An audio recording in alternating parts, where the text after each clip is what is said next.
Hello Grumps, it's me again, out for another walk, trying to keep my fitness levels up. I don't like to waste my time whilst I'm out here. Thought I'd do another video, get things off my chest. Hopefully you're listening along, have a little bit of a moan together, yeah? Leave your comments if you want, I like to see them, always good. But today what I want to talk about is do you ever try and tell someone a story and before you've finished you can see that they're already winding up with a better one? Yeah, you know the type. The conversation one-upper, or the topper as I like to call them. I think they're one of the most exhausting type of human beings, if I'm honest. Yeah, they just drain your energy. It's like, I'll say something like, I went for a jog this morning, which by the way would be a miracle. Struggle to even walk. And they'll go, yeah, well I ran a marathon once, backwards, while raising money for orphan dolphins. Good for you, mate, good for you. I'm just proud I didn't collapse outside of Greg's, but thanks for turning my casual morning into the Olympic bragging games. Don't understand it really. It should just be a conversation with people, shouldn't it? But when it becomes a competition, it becomes really frustrating, I find. I think everyone must know someone. You all must know someone like that. So a few years ago, I was at a dinner party, which isn't my best environment, I have to say. Me and the wife, we were invited by a couple of friends, and we turn up and there's like 6 couples, but there's only 2 of them we know. So that's a nightmare for me at the best of times. Socialising in general really in that sort of environment, just not my cup of tea. But anyway, we're there, so try and make the best of it. We're just having some general chit chat around the table and the chat turns to holidays. So against my natural instinct and just to make an effort, I say, I went to Italy once, it was amazing. And this bloke, honestly, across the table, he looks at me, all smug, grinning teeth, with a look of I'm about to win this, and then he jumps in for the kill.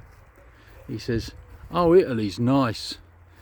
We stayed at a hotel owned by a Michelin star chef. Yeah, and it included a cooking lesson. We made pasta from scratch and he showed us how to cook the most amazing dinner. Well, that's put me in my place. I'm like, alright mate, calm down. I went to Rome, ate a pizza the size of a dustbin lid and got lost in the Colosseum. We obviously have different types of holidays, mate. And he's just sitting there like he's claimed a trophy. It's pathetic, it really is. But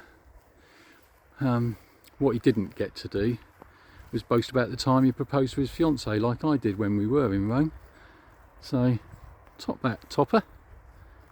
But I didn't bother arguing with him.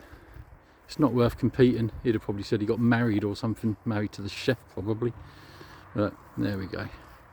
So I'm dodging people as well whilst we're out on this walk. If you've seen my country walk spoiled video, you'll know what I mean. Yeah, I don't really want to pass anybody, especially whilst I'm making a video. I know I'm an unsociable bugger, but I'm not ashamed to admit it. I bet a lot of you are as well. But anyway, getting back to the old toppers. What is it with them? What do they actually get out of that? I don't know, there's just no need for it. Some people just have to win at every conversation. Why can't I just have my little moment, my little story? You don't have to keep score, it's just ridiculous. They are a pain. But someone worse than a topper, I think, is the public loudspeaker person. You know where I'm coming from? The people who think their phone calls are public property. When I'm not at my laptop for work, so I work from home quite a bit, which is quite good. I drive where I need to go, I'll drive. If I have to go out for the day, I'll drive everywhere, except for when I have to go to London. Because London is absolutely crazy to drive in, so I'll avoid that like the plague, to be honest. So I'll sometimes catch the train, but I'll get the later train, so I'm not on the rush hour, and then it's a bit quieter, hopefully. But so I get on this train once, and on a fairly quiet carriage, people reading books, that sort of thing. Everyone's keeping themselves to themselves, and then we get to a station for a stop, and no word of a lie, this woman gets on and she sits down, and without hesitation she's straight on her phone with the loudspeaker on full volume, I kid you not, and she shouts out, "So then I told her, that's not my cat." And then the person on the other end, they're shouting too. It's madness, absolute madness. So now, here we all are, trapped on this train like we're in a live episode of Whose Cat Is It Anyway? Oh, it's crazy.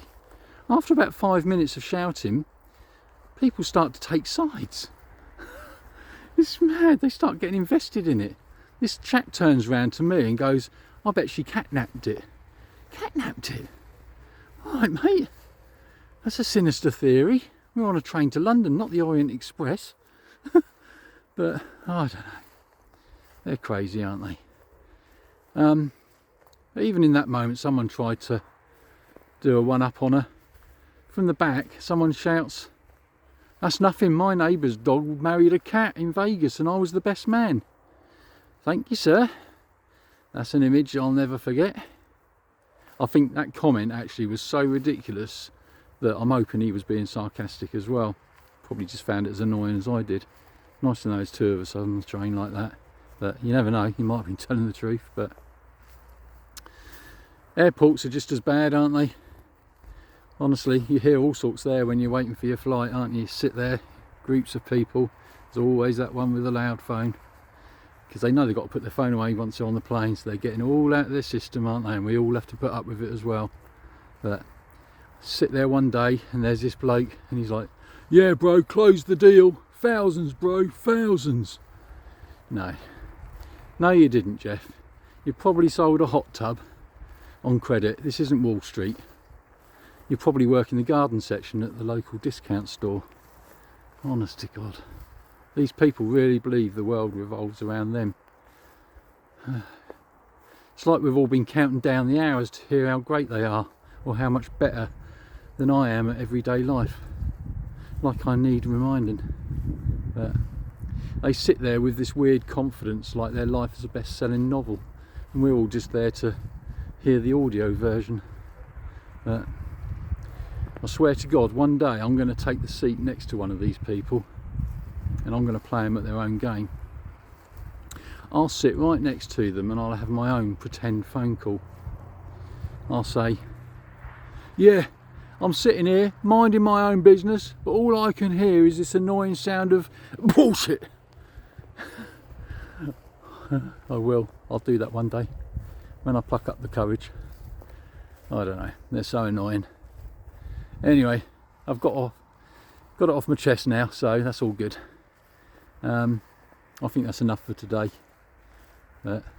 Leave some comments. Tell me if you know people like this. Be interesting to read your stories. And if you like my content, like and subscribe. I'd love to grow the channel. But until next time, enjoy the rest of your day, and I'll catch up with you soon, Grumps. Bye for now.